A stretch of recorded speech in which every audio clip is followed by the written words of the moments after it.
A new season is among us. Maybe you're starting a new school, a new pre-professional program, perhaps it's a new company contract, or maybe you're headed back to your usual spot at the bar. Wherever you might be, a new season can be an exciting time for dancers, but it's also one that can bring on a ton of challenges, especially in regard to setting forth realistic goals and practical expectations. In today's discussion, we're going to discuss more about how you can make this your strongest season yet. I'm Rachel Fine, registered dietitian nutritionist and founder of To The Point Nutrition. A dancer's performance is a direct result of hard work and motivation. So where does food fit into this? There's a lot of myths and a ton of antiquated ideals, and I'm here to dispel those. Hi, I'm Rachel Fine. I'm a registered dietitian nutritionist, certified eating disorder specialist, and intuitive eating counselor, here to help you and your fellow dancers build the most sustainable habits both in the studio and out.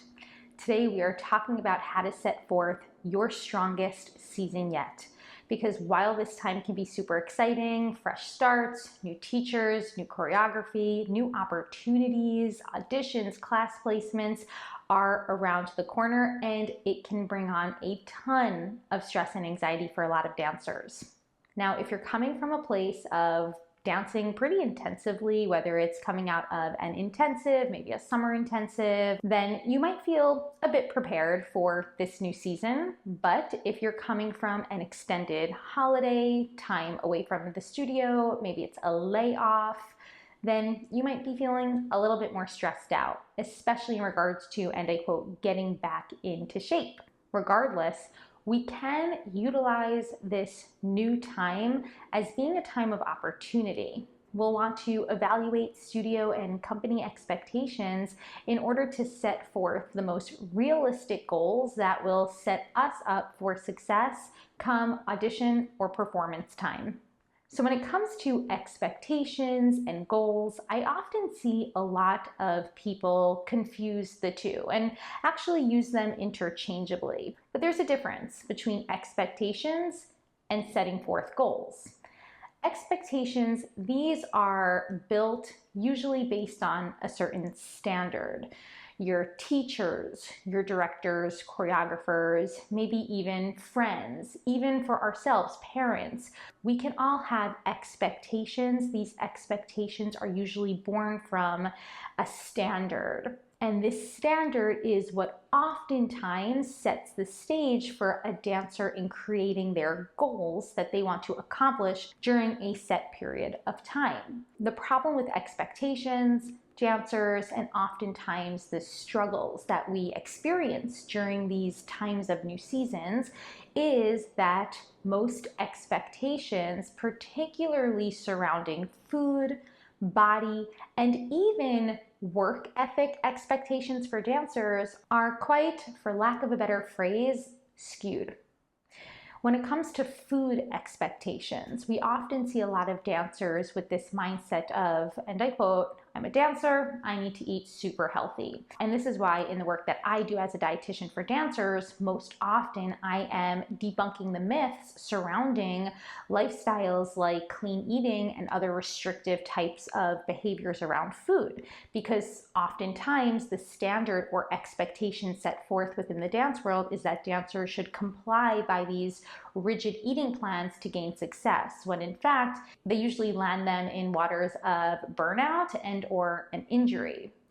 What about body expectations? This is another incredibly important topic. It's one that I've discussed many times on this show. Body expectations for dancers are unfortunately not only unattainable, but rooted in a lot of elitism, privilege, and even racism. The idea that only one single, and I quote, ideal dancer's body exists excludes majority of dancers in this world. It also strips away the interest and diversity from dance, and from a large scale perspective drives so many of the struggles like disordered eating and negative body image that most dancers experience. And let's talk about the expectations of work ethic for dancers. Grind culture or hustle culture, that rise and grind mentality, something that I struggled with personally in the past as well, not knowing when to take time off, feeling shameful about needing to take time off from dancing or from the studio, and just this idea of really struggling to take time away from what you're doing, time to rest and recover. This is super challenging for so many dancers because of the unfortunate expectations set forth by the dance culture at large. So as you can see, unfortunately, many of these food, body, and even work ethic expectations that are set forth for dancers are not just unattainable, not just questionable, but arguably they're pretty darn harmful. So when dancers are beginning their new seasons or a new company contract, maybe it's a promotion, whatever it might be, setting forth goals for their upcoming season can be quite challenging when the expectations are unfortunately just not attainable, practical, or realistic. So the first and foremost, as you're starting your new season, you need to reevaluate the expectations set forth.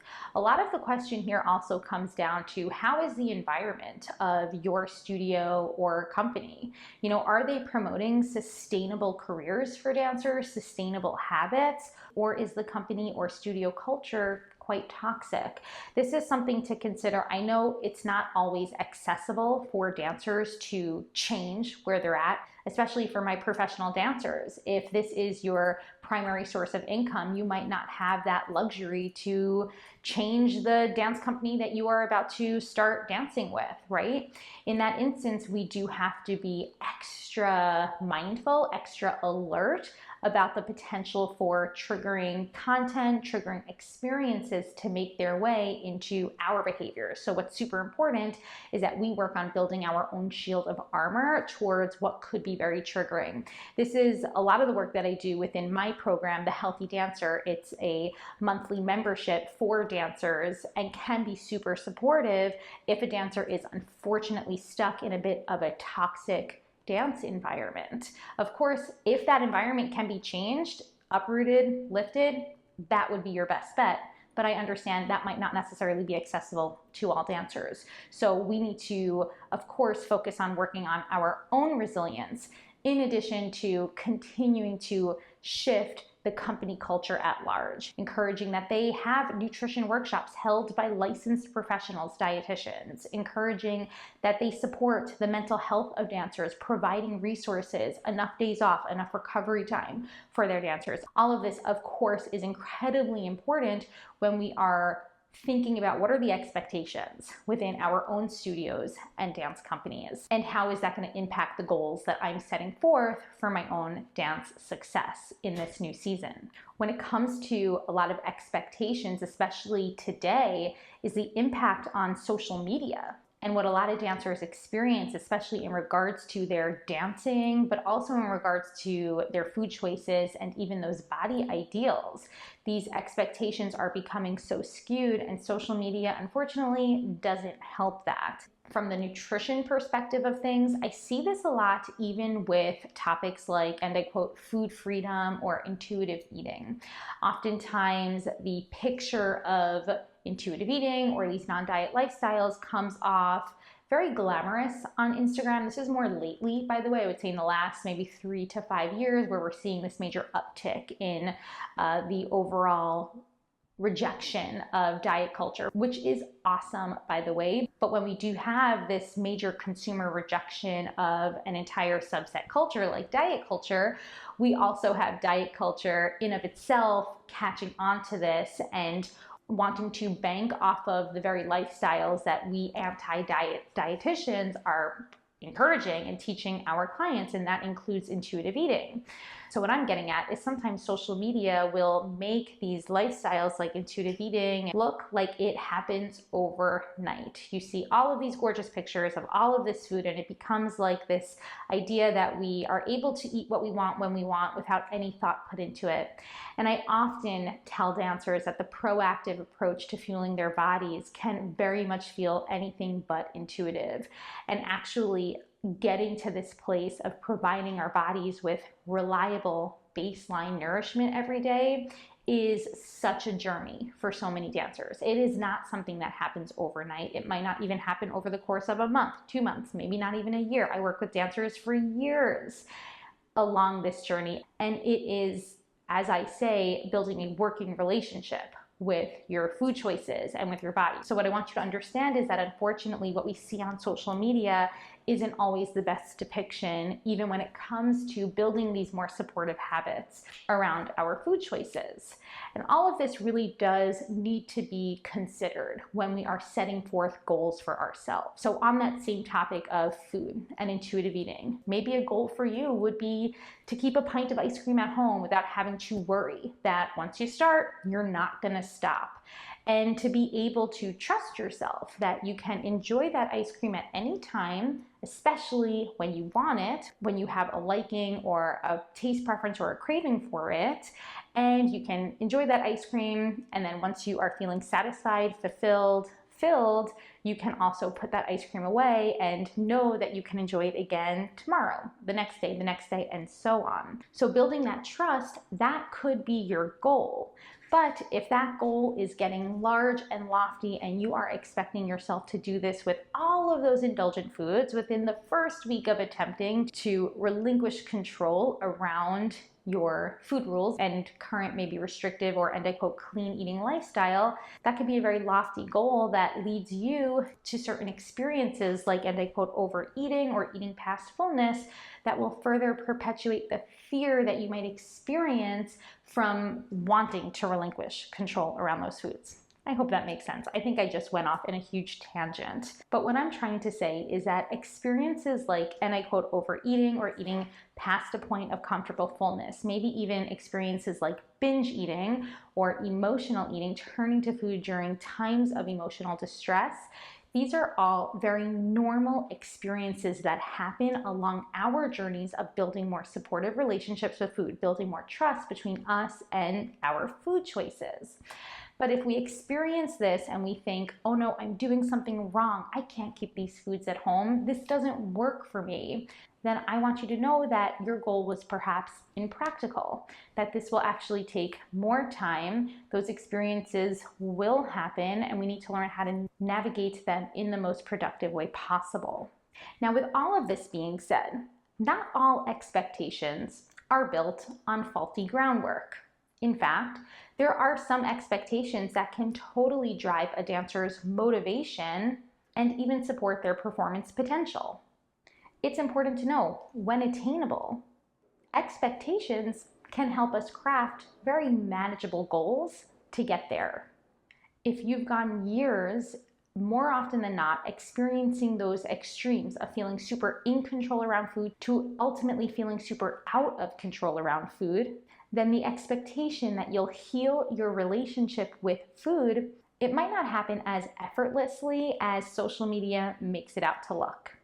Instead, we can assume that our expectation would be to first build a proactive fueling plan to better support our needs as we are learning how to fuel our bodies from a more intuitive place. So as an example, flexible meal planning might be incredibly helpful for you as you are working towards this goal of healing your relationship with food. Mindful eating is another technique or objective that can be utilized to get you to that more realistic goal of healing your relationship with food, but from a more proactive place. How about body goals? Can those coexist for dancers? I often hear a lot of dancers wanting to strive for body composition changes, whether that be losing fat mass or building muscle mass. Many dancers will want to turn to controlling their food choices as a tool to manipulate the various composition of their bodies. Well, when it comes to body goals, we need to first understand that nobody, including your teachers, your friends, coaches, nobody can tell you what your ideal body goal needs to be. And this is because genetics play a huge role in our body's weight, shape, and size. Most importantly, if we are considering body goals, we need to remember that our bodies need to find a place where it can function optimally, having enough fuel to move throughout this world and function metabolically, physically, mentally, and emotionally. And this means identifying a set point weight range that can be maintained without having to rely on restrictive eating patterns, over exercising, and the overall need to micromanage either of these tools to manipulate how your body looks. Sure, we can utilize tools like gentle nutrition to shift our food choices in a way that increases our energy levels, our alertness, how we're feeling throughout the day. But if we are turning to obsessing over nutrition information to do exactly this, then it's going to land us into food obsessions and maybe even disordered eating, if not an eating disorder. So when it comes to building goals, food goals, body goals, performance goals, these need to be realistic and attainable. Goals are individual for you, and there's no one-size-fits-all approach to any of this.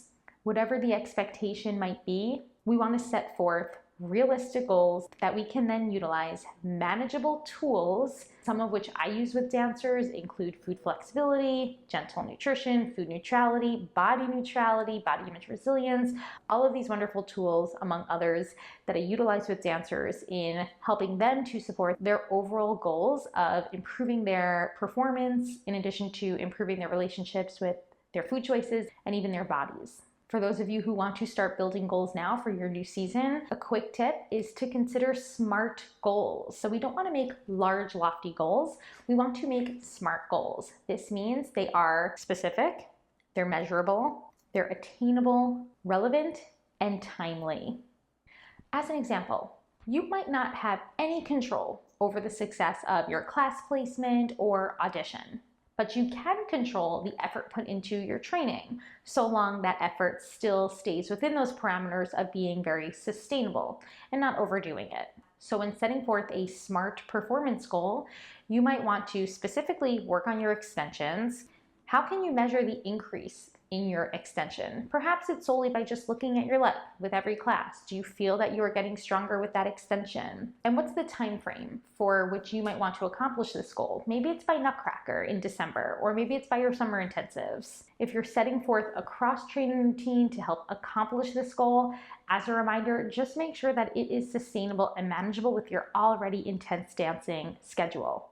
I hope this helps to give you some insight on how to decipher between expectations and goals, how to reevaluate studio or company expectations, and then utilize those in creating more manageable and realistic goals for yourselves in this upcoming new dance season. On the blog, I've got a bunch of inspiration and manageable goals that you can utilize for your upcoming season. I encourage you to check them out. Give me a comment for any that you plan to set forth.